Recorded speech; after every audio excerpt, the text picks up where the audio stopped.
The next item, we have a guest with us as well. Jennifer Osborne with the Lincoln Trail Health Department is with us today to discuss the advantage of being a smoke-free community on behalf of the Coalition for Smoke-Free Marion County. Thank you.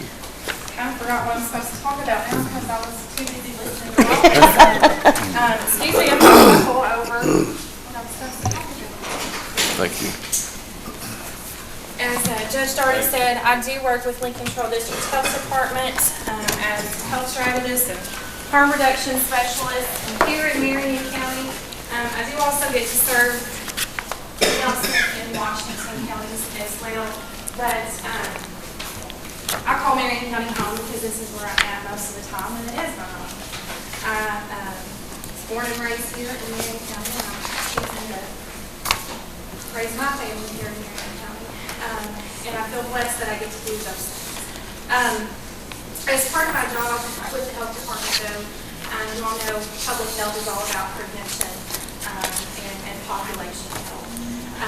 Marion County has made a lot of strides over the past several years, economically, obviously, socially. We've heard everything that Robin's doing at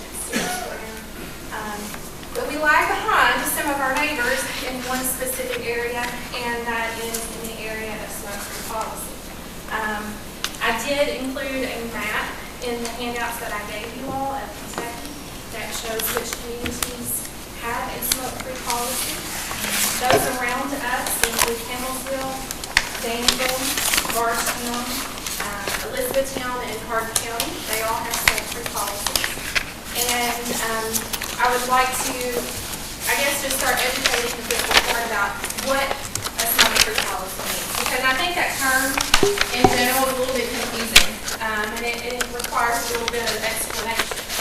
Smoke-free policy does not mean that we're telling people that they cannot smoke. That is not what a policy does. Anybody obviously is welcome to smoke whenever they want to smoke. A smoke-free policy, the county basically says that we would like for there to be a policy that states that all of our indoor public places and places of employment are smoke-free.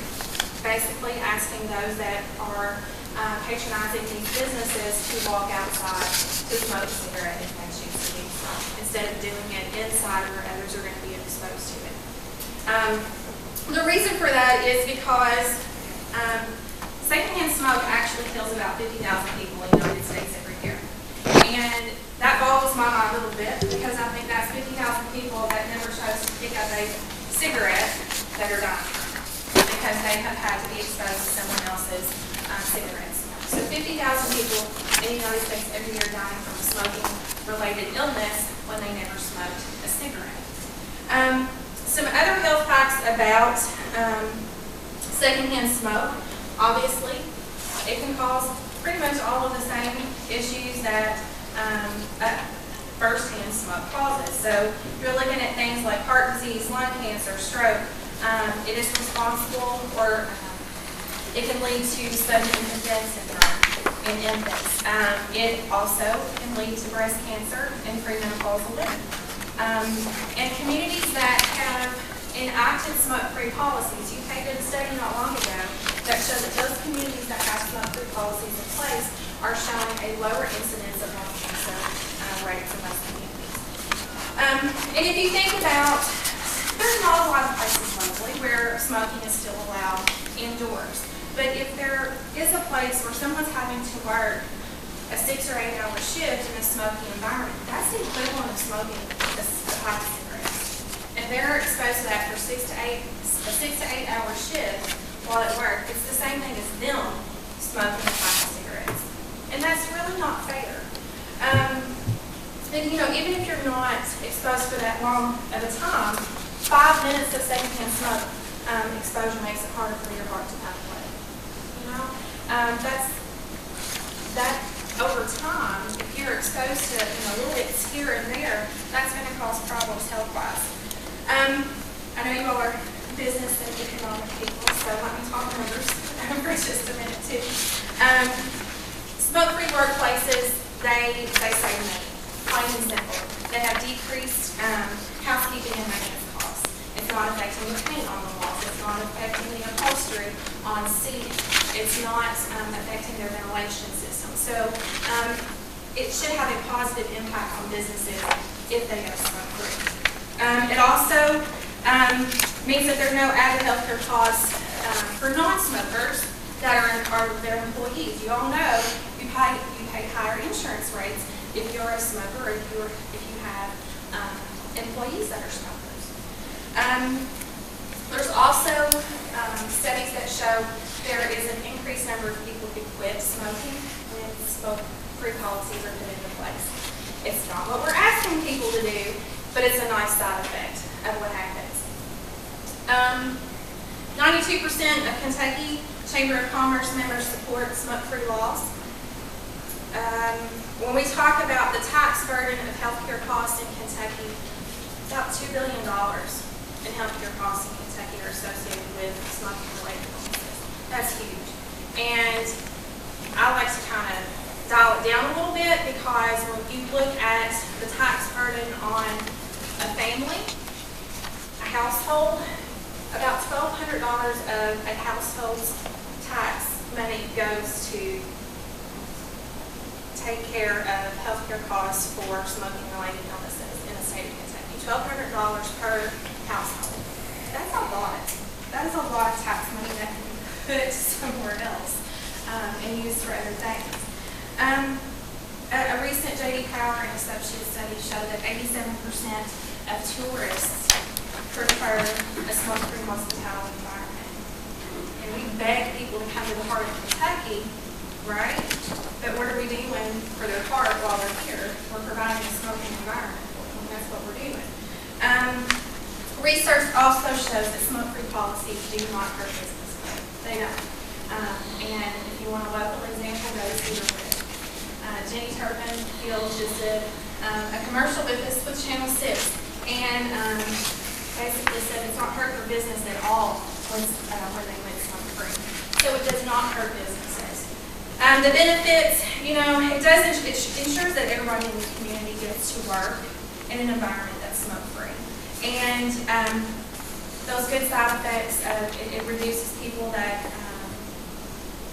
it increases the number of people that decide to quit, and it also reduces the number of youth that decide to start.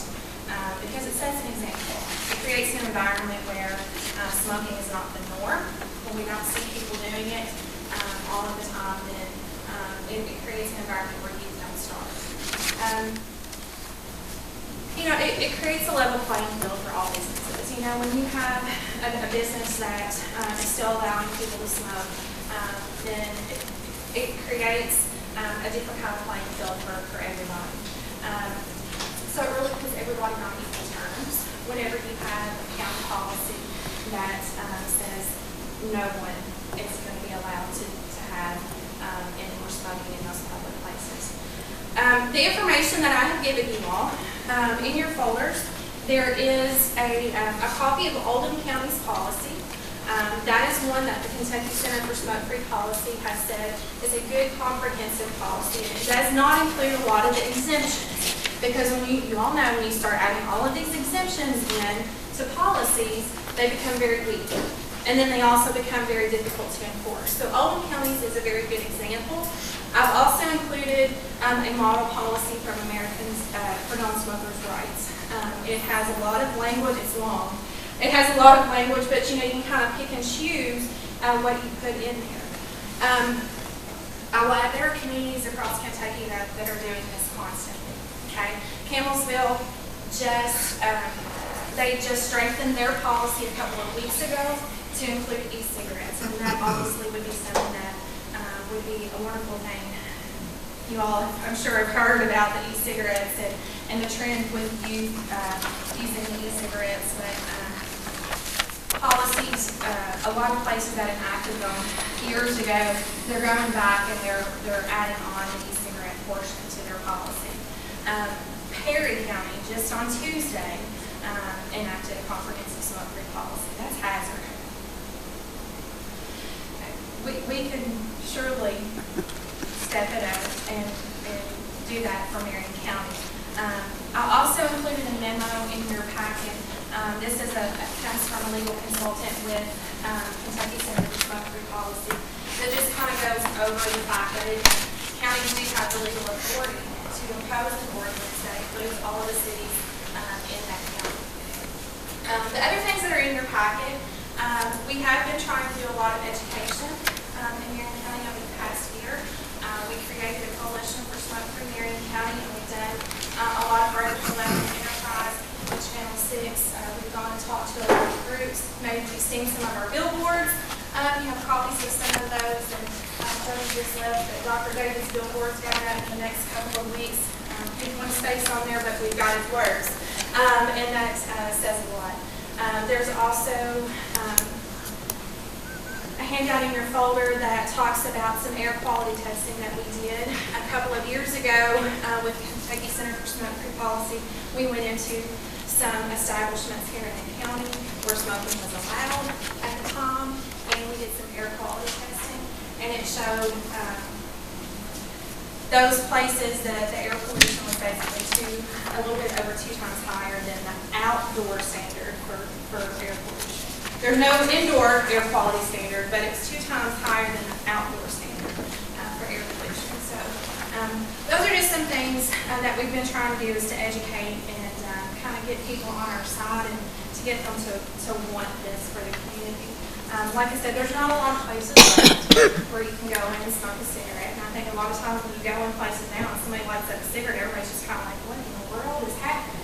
You know, but it hasn't been that long ago where you'd be on an airplane, people would light up a cigarette, or you were at a hospital and people would light up a cigarette. We're just trying to change the norm so that we can decrease healthcare costs, the burden of those costs, and increase the health of our community too. So, if y'all have questions, I guess what I would leave you all with today is think about it. Think about a policy for the county. If you have questions, my card is in there, my email address, my phone number. I'll be glad to answer any of those questions. I hope that you all can support a smoke-free policy for Marion County so that we get on that map. A lot of these, where you just got, a lot of them, it's the city, say Campbellsville and places, it's not a county, it's a city ordinance, Right. The way you've got them highlighted. Right. Okay, I just. And Hardin County is kind of one of the, and Hardin County is part of our district, our Health, department yeah, district. right. They do, Elizabethtown has an ordinance, Hardin County has an ordinance as well. It was kind of strange how that all came about.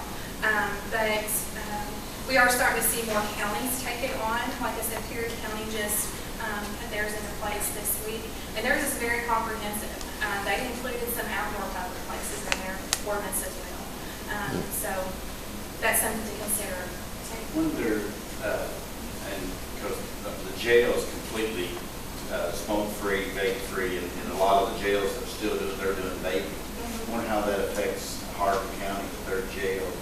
I wonder if they vape. Oh, that's a good question for Big Josh over there. Big Josh over there. I'm sure that means because everybody's on that bandwagon selling those e-cigarettes And in making jail. money. Yep.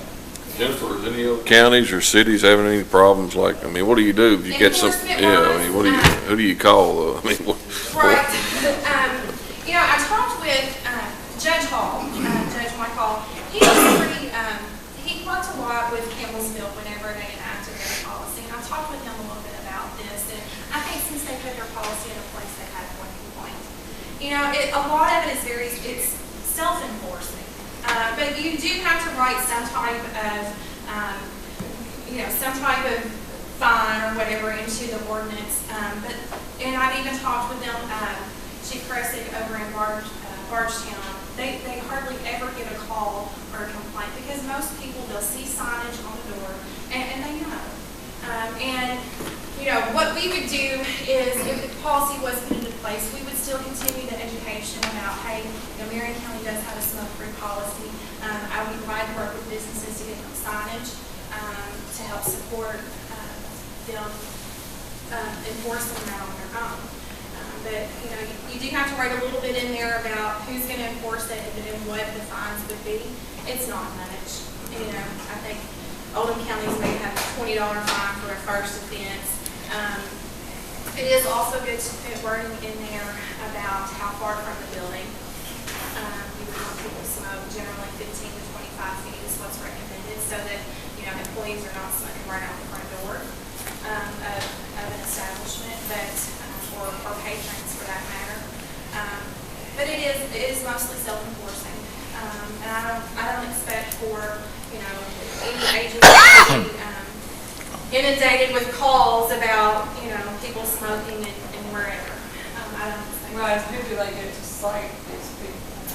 That can be up to, that would be up to whatever you all decide. I will say that in Hardin County originally, they wrote in that it was the health department, and it did not go well because we're not staffed 24/7. Most places do leave it up to a law enforcement agency because there is access to them 24/7. Whether it's sheriff's department or if it was in the city of the police department. I know that's a burden. I see Jimmy right away.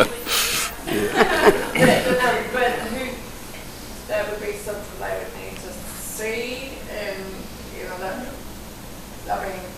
Right, it's not all simple, I understand that, absolutely.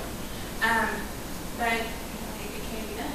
People get used to it, and that's, you know. And I really don't think, you know, I can't imagine lots and lots of people, I don't know, maybe I'm wrong, that, you know, lots of people are gonna be on the phone every day saying there's somebody smoking in, most places are already smoking. Like I say, I don't know any place that you can smoke it inside no more. Woodlawn, Huh? Woodlawn Grocery. What businesses or that do allow smoking? I do have, there are a Like few at Lebanon convenience Elementary? stores. Couldn't even smoke in the There are a few parking lot. convenience stores, there are a few auto Not on parts the grounds, stores, period. maybe a restaurant Yeah. or two. Some of the trouble I see, if you're owner of the store, you know, you want to smoke a cigarette, I mean, to me, that's going to be difficult they're going to be hard to deal with, is what I'm saying.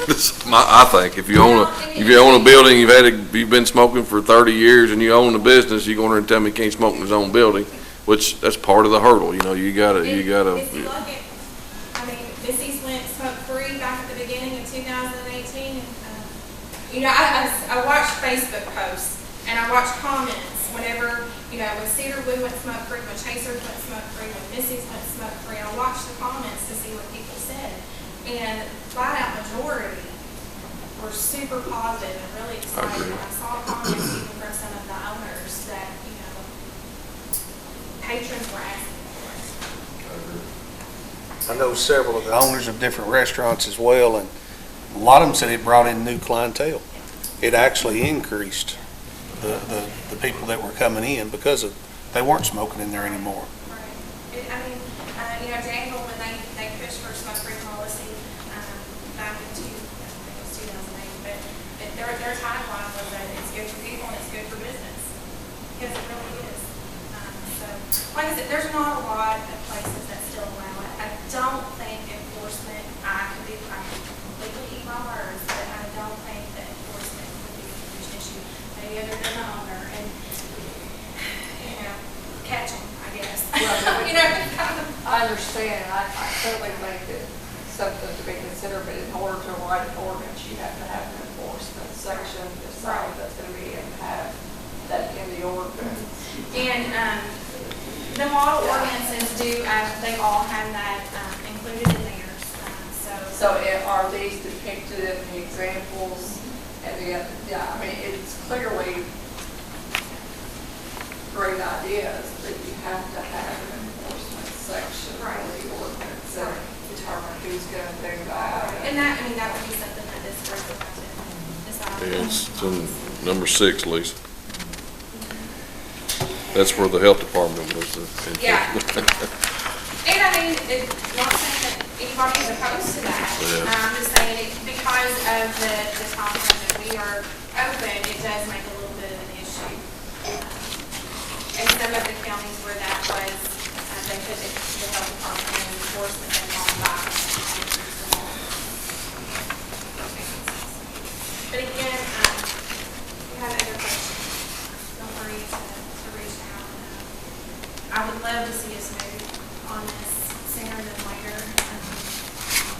Are you making a is the city, are you making a presentation to them, or are they already, they're not on board yet? But that's I where, will say that, I have talked to several groups that have been supportive. Our Board of Health signed a resolution last week in support. Board of Education has signed a resolution in support. Hospital has as well. A couple of other businesses have too. So, it is something that people they're supportive. I think the majority are going to be supportive. which most workplaces are already that way. And a lot of places already are. It's not a law, but they're self-imposed. A lot of them are, but there are a few that are hanging on. Most of them have a smoke area outside. It may not be 15 feet from the door, but it's on the back, I see a lot of our industries will back- have a place set up for their employees. outside, yeah. And again, it's not, the policy is not asking anybody to quit smoking or tell them they can't. It's just asking them to go outside so that it doesn't affect anyone else. Is it okay we take a look at them and talk to Lisa about it? And thank you all very much for listening. I know it's not a fun topic. Well, thank you, because it affects us all. Not as fun as Dr. Seuss shows. Thank you very much. I see we got Joe Dan. Joe, I know you might have a comment. You want to say anything about it, or? Just here to support Jennifer, and with all that the county is doing to advance with the arts and everything, I'm very proud of what our county is doing. I just see this as something that makes us look a little backward if we walk into a restaurant. We invite tourism in, we have people from out of town come in, if they have a nice meal sitting in front of them, and all of a sudden the vent blows cigarette smoke in your face. Nowadays it's embarrassing. So I'm wholeheartedly behind all this. I would urge you to pass an ordinance. Is there I've always wondered this, a place like where they have cigars and sell them and smoke them and try them out. Does that fall in a different category, or how does that? So, one thing, and I've talked with the Center for Smoke-Free Policy about this, some ordinances will have an exemption for tobacco retail outlets such as that. Because And that, you're going to add it, if you have to include an exemption, that one would be, one that is not frowned upon so much as, Well, because When they go there, they know they're going to a Yeah. cigar bar. Right, Yeah. right. They yeah, know what you're going into. Right. I mean, I wouldn't be in favor of lots and lots of exemptions, because then the law or the ordinance becomes weak and it becomes difficult to enforce. But yes. I mean, that's their livelihood. Some places, that's what they sell and promote, and sometimes they have sample, And I think we have one tobacco shop and maybe one vape shop. yeah. All right, Jennifer, thank you. Thank you very much. thank you.